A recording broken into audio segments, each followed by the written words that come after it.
This has been my most responded to video ever.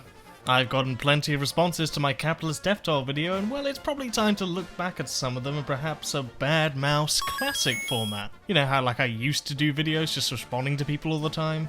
Except I would, but literally most of them are so terrible I can't even do anything but fiendishly quote mine all of them. 1,600%.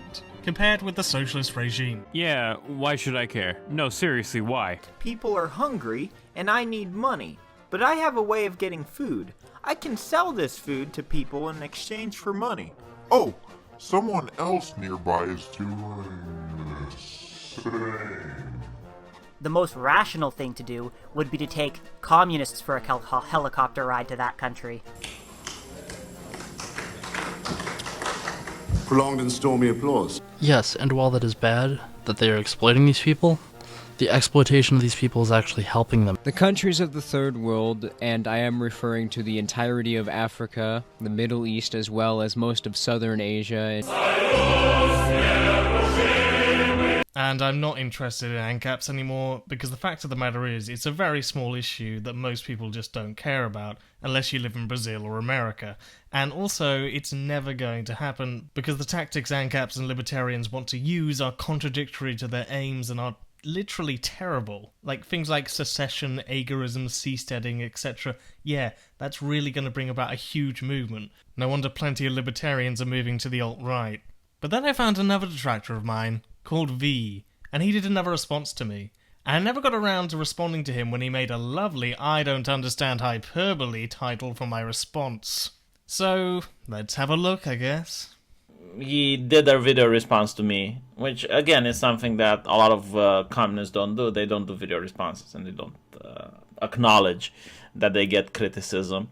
I just want to say, like, who exactly are these socialists who aren't responding? Like, I've always responded to my detractors, unless they're literally the worst of the worst, or, you know, not worth bothering about, but sometimes I just can't help myself. Libertarian Socialist Rants has responded to most of his responders, including me. Zazizi has, Finnish Bolshevik has, many other, you know, small channels have responded to their detractors in comments and whatever.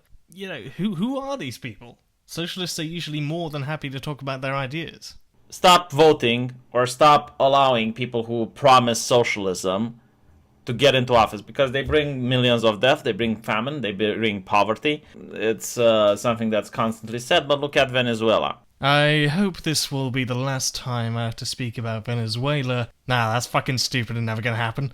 It's not socialist. It had a socialist politician in government, yeah, but that's not automatically socialist. There's another place that has a socialist government, Kerala in India. It has a communist government for like over 40 years. And I guess that's why it's the best performing state in India. A country or a state is socialist if the basis of the economy is centered around worker control and production of goods not for profit. Does Venezuela fit this description? No! The majority of the economy is still market-based for profit. I also have to ask people who keep on spouting Venezuela, like, fucking hell, where have you been? Until Chavez came to power, there were situations quite similar to what is going on right now, but they were under right-wing reactionary parties, not socialists. When that happened, I guess your excuse would be corruption, or, oh, well, that just happens in the third world, you just have to deal with it. Venezuela was doing badly because the oil markets crashed, and because Chavez was trying to prevent capital flight. Those are not socialist problems. Those are socialist governments trying to deal and figure shit out when the rest of the cappy world is fucking them in the arse. Now, why is it that Bolivia is doing so well under Morales? Heck, why is Venezuela doing so well under Chavez? I mean, what about the entire of the pink tide? I mean, get real. Allende in Chile was a very similar example to Chavez, so what did these lovable capitalists do? Well, with the support of the USA, they paid off the lumpen workers to not work and thereby destabilize the economy. Yeah, that's totally a socialist problem.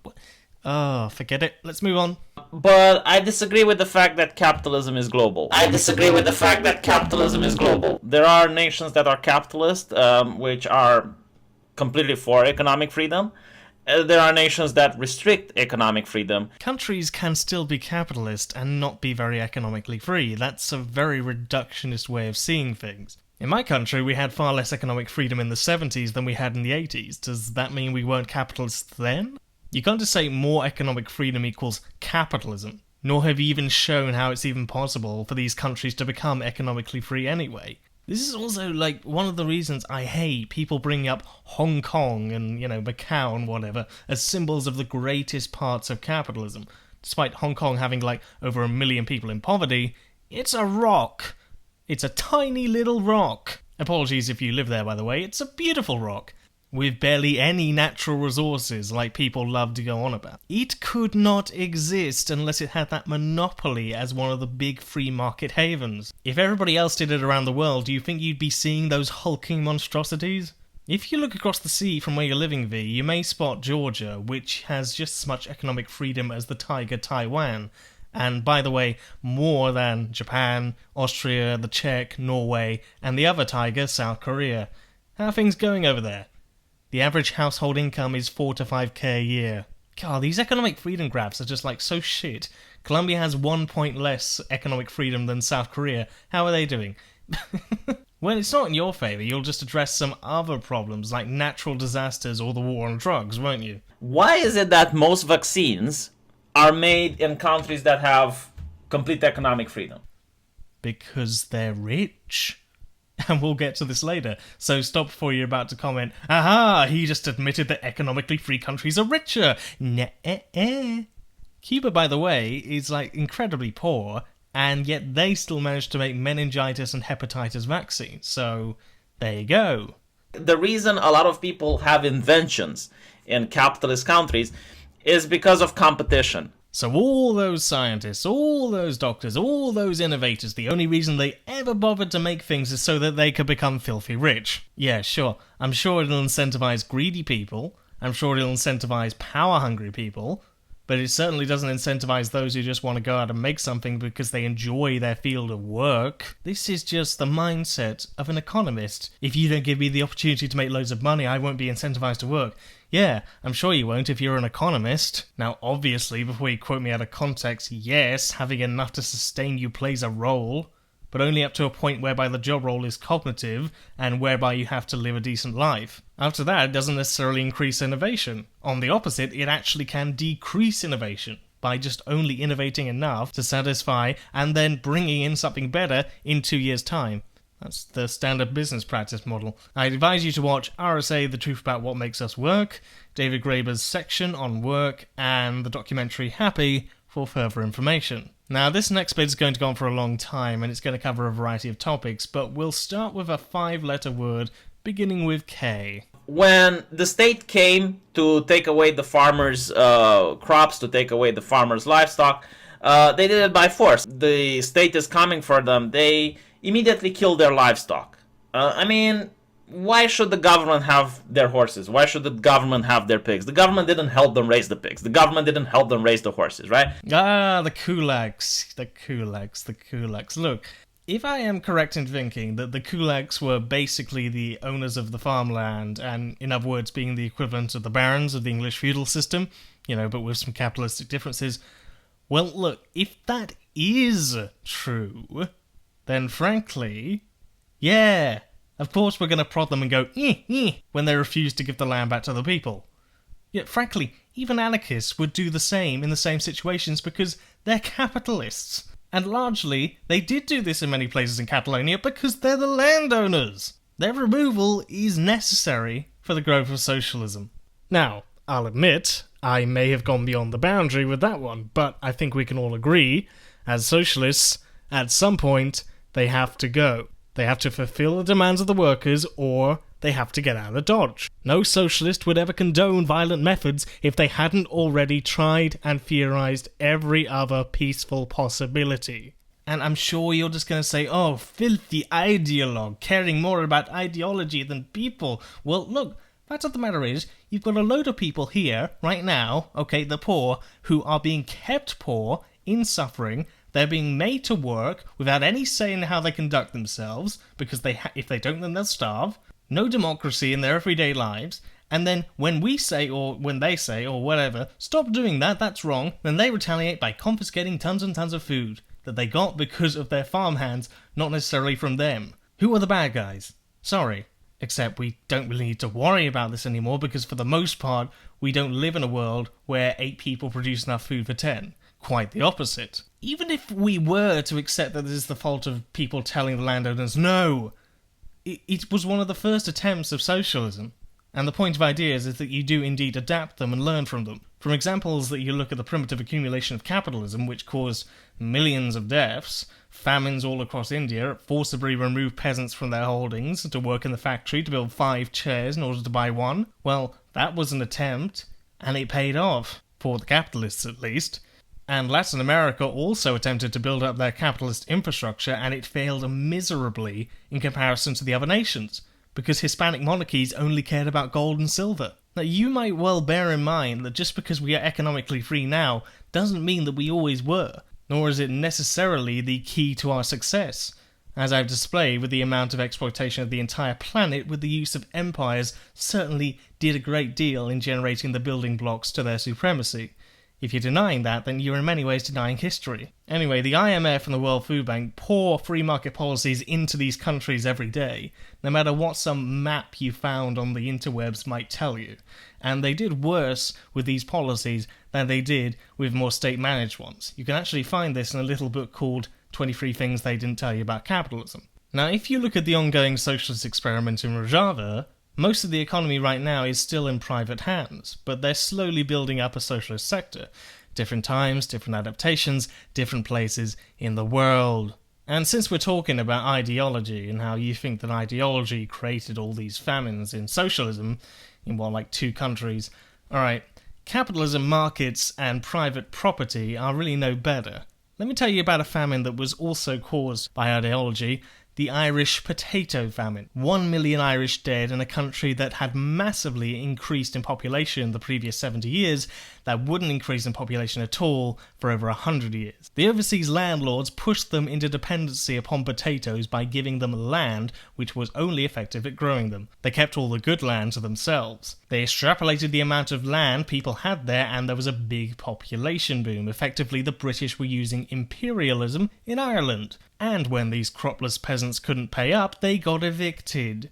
And they starved. Not their fault in the slightest, but hey, think about the poor old landlords. Meanwhile, at the same time, tens of thousands of ships were carting off with resources that could have helped the famine victims. But nah. Now that is literally a consequence of the right of private property, allowing people to own land that other people use, and therefore obtain the power over it so they can profit. But then of course you just say, nah man, capitalism's not the same now, capitalism's different, dude, we have healthcare and rights now, dude.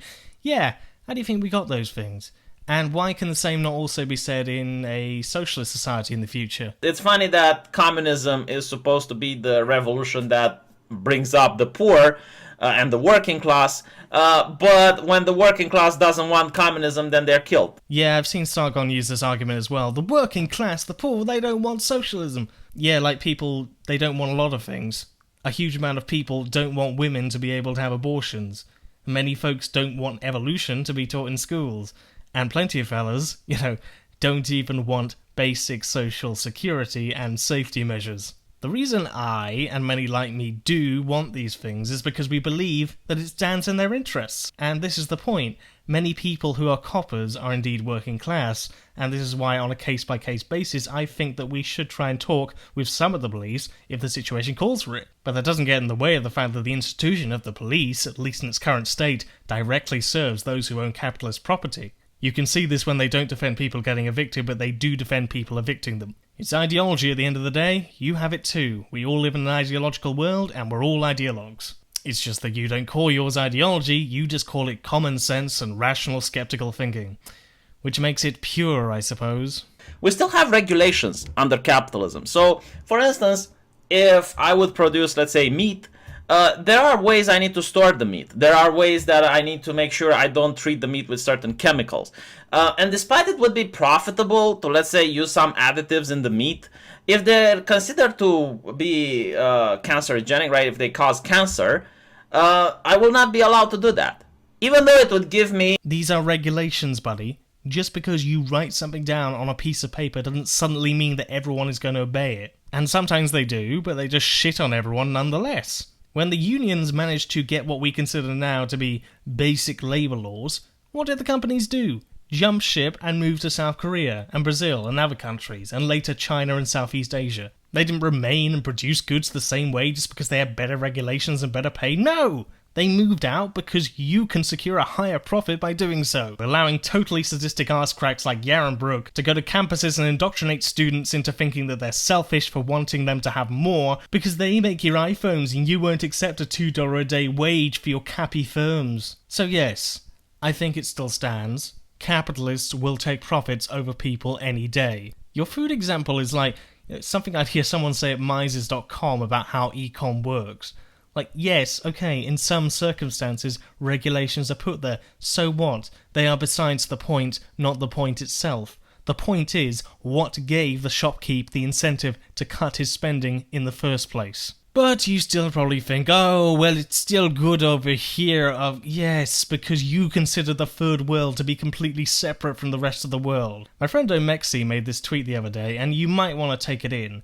It's incredibly basic.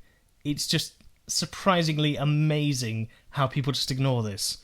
But this just leads us on to... Again, like pictures from Africa. Why are they showing pictures from Africa? Why not showing pictures from the United States? Why are they not showing pictures from Canada, Australia? Because it matters. Because we're connected to it. Big multinational corporations gain trillions in profits because of neo-imperialism that they can perform on the continent because nobody over here cares. Things like trade misplacing, paying off debts, and oh yes, the West imposes huge trade laws upon these nations so they can get access to things like cobalt, diamonds, copper, so on. Has this just gone over your head? Do you think that Africans are just lazy, or they can't farm well on the land, or that they have big bad and corrupt governments? Well, yes, some of them are corrupt, like that guy from Zaire who was installed there so that we could get the minerals that we needed. And this continues today. To start off with, South Africa basically owns the Republic of the Congo. They have like 20 million acres of land there. That's the South African Farmers Union. Germans and Indians own a heck of a lot of land in Ethiopia. My country has about 100,000 acres in Tanzania. Sweden's got about 250,000 acres in Mozambique. And Zaire now, actually, well, most of its investors are now Chinese capitalists. Millions and millions of acres of land. That way, they can get all the cobalt they need to make phones. Yeah. I mean, it's fine you just saying, oh, they just need the capitalism we have here. Well, that's fucking great advice. That's fucking brilliant advice. I wonder why they don't take it. This fucking line of, oh, I disagree with all that stuff that's going on in Africa, but I still think that capitalism can be a good thing. This is a bloody mode. It's an acidic line that just so many of us buy into, oh, well, I disagree with that, and then silence. Your silence doesn't mean anything, man. Nothing. We're all hypocrites, but you're a patriot. So why do I talk about Africa? Because it matters.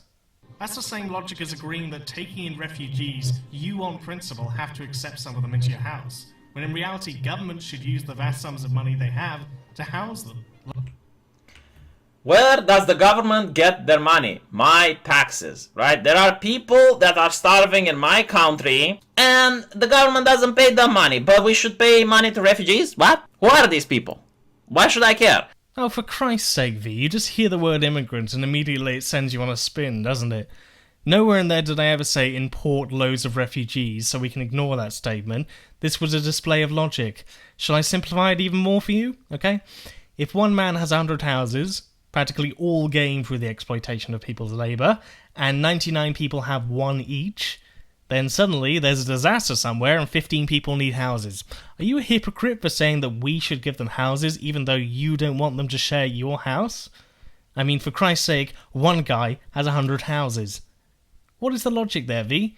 If we are in hypotheticals like this, who do you think should bear the responsibility for providing houses? The person with one house, or the person with 100 houses? Oh yeah, and he only uses one himself. Oh, but they're all the same because the capitalist did it through his own labour and stuff like that. No, he didn't. Whilst we're on this subject, I think we should just point out the hypocrisy here. Denying those dirty foreigners to come to our beloved White Haven, yet also denying the reality that global capitalism makes people want to leave and come to develop land. Why should I pay taxpayer money, right? Why can't you do the charitable thing? Yeah, your taxes go on a lot of things, V. They also go on programs to help the homeless. The homeless are literally living off your labour, V. Ooh la la, but that's not the same. Christ. Oh my goodness, my taxes are being used to pay for other people's healthcare. This must be stopped. Oh no, my taxes are paying for abortions. I don't like women getting abortions. I watch The Handmaid's Tale and I think it's a wonderful tapestry for a functioning society. Oh no! My taxes are being used by other people.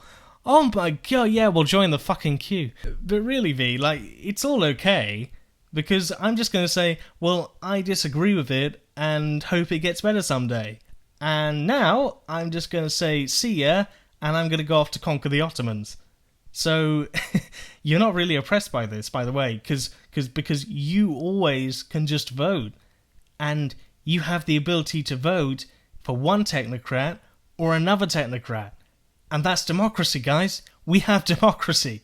And if you don't like it, don't worry. You just say, I disagree with that, and then go back to playing with your favourite imposter, super soldier. Sorry. And thereby, you can take all the benefits of appearing like you give a damn, whilst not really thinking about the systemic causes or caring much to tell people about it.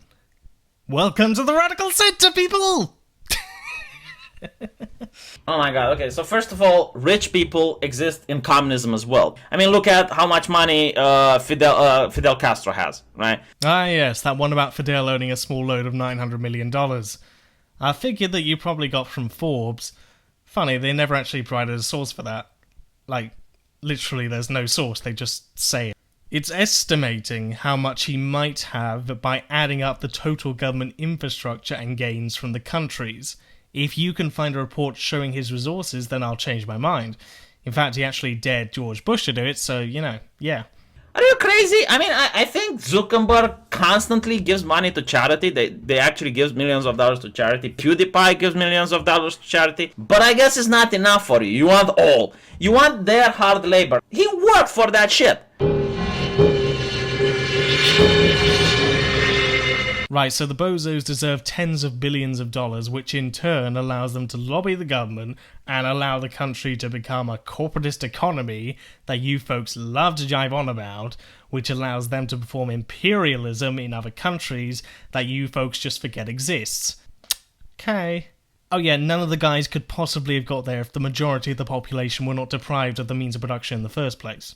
Why the fuck do you, little twat, think you're worthy of his money? By the way, I have respect for Bad Mouse Productions. You little twat. I have respect for Bad Mouse Productions. What did you do to get his money? You didn't do anything.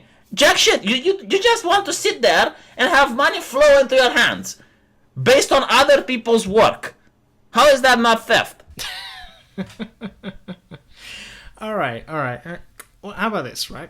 Okay. The landlord just sits there, doing nothing. Maybe once or twice a year he comes along and fixes your fridge. And you're expected to load him or her with tons and tons and tons of money for doing basically nothing except for just owning the house. Yeah. You justify this because me property rights, me earned it, me risked it. Apart from if he inherited it from his mum or dad. That happens. Just putting it out there. No, you justify all of this because it's the status quo, and I'm a rational fucking skeptic. By the way, this idea that socialists are just whiny teenagers, alright, well, you know, if you have a look at some of them, yeah, okay, maybe. But, alright, have you looked at the third world? Why is it that so many are in favour of socialism there? Do you think that they're just greedy, me money grubbers? Nepal's recent elections fielded massive communist wins. So do you think that they're all just idiots that are LARPing as revolutionaries? Or do you think it's maybe because capitalism hasn't done very well for the third world? Do you think that maybe these people might have a point in their frustration? Or are they just deluded, uneducated divs who come from brown countries? The Indian version of Antifa actually kill people. Kill rich, capitalist people. And most of the country supports them. Are you going to call them a bunch of pussies and idiots? Or do you think that it's maybe because the poorest in India don't have any hospitals nearby? Oh, well, that's just government corruption.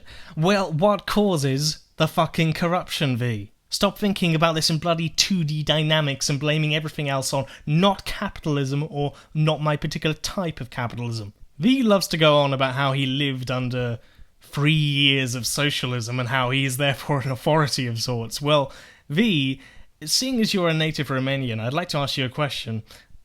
Why is it that in a poll after his exhumation, 46% of Romanians say that they would vote again for Ceausescu? And why is it that 63% feel that their lives were better off before 1989? Now, I was genuinely taken back when I heard that, seeing as I think of all the red bloc states, Romania was certainly the worst. But yes, are these people just idiotic brats who haven't lived through socialism, as you say yourself? If you have an authoritarian government and it collapses, there's going to be a period of woes. But the reason the mortality rate increased in Russia is because Russia is not capitalist. Look at its color. Do you see it? Green. Well, at least you didn't do as bad as Esoteric Entity did. Let's look at this then. Okay, by this logic, Russia, India, Brazil, Pakistan, Indonesia, Greece, and presumably then, to a lesser extent, half of Western Europe is not capitalist. And if they're not capitalist, then I just have to ask, what are they? Socialist, maybe? Well, I think I need a citation for that, thanks. I hope you know that there isn't just some number graph which suddenly determines at which point a country is and isn't capitalist. V, do these countries operate using markets? Do they organise these markets according to private ownership of the means of production, distribution, and exchange? Do they employ people based on wage labour? Do they produce things for the markets for profit? If they do, they're capitalists, and they are responsible for the effects caused thereof. You are just using this not true capitalist argument, but in a different way of saying it. Don't think that I can't see through it. Oh, but it's okay to say it's not true capitalism because it's the status quo. You obviously have reasons for why you don't. Hold on a second. What was that you just said a moment ago? If you have an authoritarian government and it collapses, there's going to be a period of woes. Oh! Well, V, I'm so glad that you've decided to take on this societies need time approach to system change. Because quite a big basis of those who defend the Soviet Union and the Red Bloc is that they were shit at first because the country needed time to build up their infrastructure and so on. Because, you know, they were coming out of the shadow of a backwater country. And you appear to have used the same argument in defense of capitalist Russia. Well, wouldn't you know? I haven't been particularly courteous in this sitting, and that's because I only bother with people who might get interested by these ideas. I doubt V would bother thinking about these points I've put across because if there's one thing I've seen from plenty of people in former Red Blocs, they either go one way or one way. V has chosen one way. Thank you for watching, folks. Stay classless. Oh, gosh. Okay, sorry, one more, and then I'll finish. Okay, I just really need to get this one off my chest. We are socialists. We are enemies of the capitalistic economy system for the exploitation of the economically weak. With its unfair salaries, with its unseemingly evaluation of human being according to wealth and property instead of responsibility and performance. And we are all determined to destroy the system under all conditions. Hitler, just like you, also despised capitalism. This is why people like you were very easily converted into Nazism back before World War II. This is not a quote from Hitler. This is a quote from Gregor Strasser. Alright? Gregor Strasser. If you want to use this argument as an argument for why socialism is the same as fascism, okay, get out of here. We're done. It's not from him. Go home and jerk off over Milton Friedman. Alright? Because I don't want to deal with you.